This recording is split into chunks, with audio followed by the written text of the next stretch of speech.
పథకం కింద పెట్టుబడి సాయం ఇవ్వాలి. పెట్టుబడి సాయం ఇవ్వాలి. అన్నదాత సుఖీభవ పథకం కింద 20,000 రూపాయలు పెట్టుబడి సాయం ఇవ్వాలి. ప్రతి కౌలు రైతుకి 20,000 తేదీ నుంచే కౌలు రైతులకి పంట రుణాలు ఇవ్వాలి. ఏప్రిల్ 1వ తేదీ నుంచే కౌలు రైతుల గుర్తింపు కార్డులు ఇవ్వాలి. అన్నదాత సుఖీభవ పథకం కింద 20,000 రూపాయలు ఇవ్వాలి. ప్రతి కౌలు రైతు కుటుంబానికి 20,000 రూపాయలు ఇవ్వాలి. ఆత్మహత్య చేసుకున్న రైతు కుటుంబాలకి కౌలు రైతు కుటుంబాలకి ఎక్స్గ్రేషియో ఇవ్వాలి. ఎక్స్గ్రేషియో ఇవ్వాలి. ఆత్మహత్యలు బాధిత కుటుంబాలకు 10 లక్షల రూపాయలు ప్రతి కుటుంబానికి ఎక్స్గ్రేషియో ఇవ్వాలి. కౌలు రైతుల ఐక్యత. కౌలు రైతుల సంఘం ఎన్టీఆర్ జిల్లా ప్రధాన కార్యదర్శి. కౌలు రైతుల ఎడల ఈ రాష్ట్ర ప్రభుత్వం మేనమేష లెక్కిస్తా ఉంది.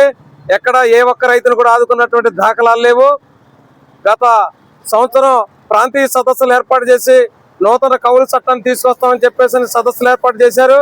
ఇంతవరకు ఆ ఊసే ఎత్తలేనటువంటి పరిస్థితి ఈ రాష్ట్ర ప్రభుత్వానికి ఉంది. నిరంతరం కష్టపడి పనిచేసేది పంటలు పండించే కౌలు రైతులను ఆదుకోవడంలో ఈ రాష్ట్ర ప్రభుత్వం పూర్తిగా విఫలమైంది.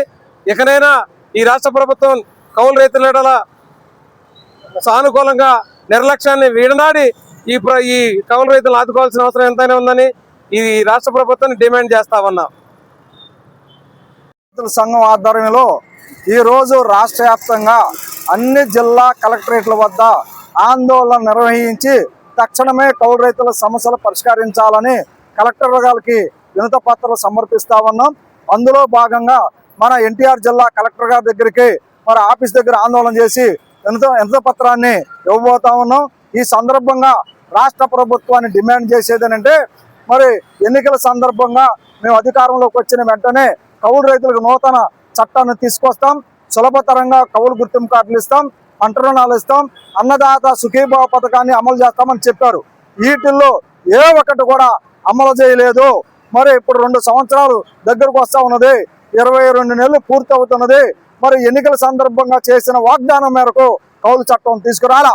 మరి సాగు చేయనటువంటి భూ యజమానులకి అన్ని సంక్షేమ పథకాలు అమలు చేస్తా ఉన్నారు, రక్షణ కల్పిస్తా ఉన్నారు.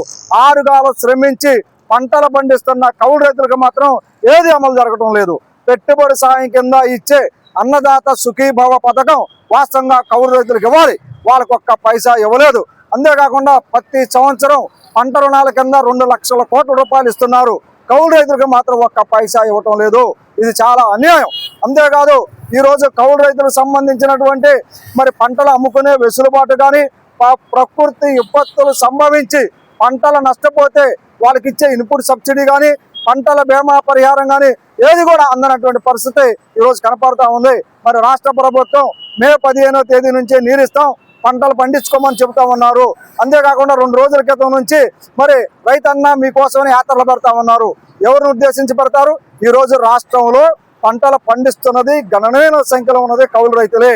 సాగుదారుల్లో 70%, సాగు భూములు 80%లో పంటలు పండిస్తున్నది కౌలు రైతులే.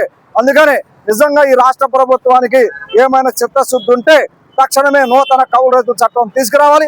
ఏప్రిల్ 1వ తేదీ నుంచే కౌలు గుర్తింపు కార్డులు జారీ చేయాలి. అన్నదాత సుఖీభావ పథకాన్ని అమలు చేయాలి. అంతేకాకుండా పంట రుణాలు కూడా రిజర్వ్ బ్యాంక్ ఆఫ్ ఇండియా ప్రకారం అందజేయాలి. ఆత్మహత్యలు చేసుకున్న కౌలు రైతు కుటుంబాలు ఉంటే వాళ్ళకు ఒక్క పైసా కూడా ఇవ్వలేదు.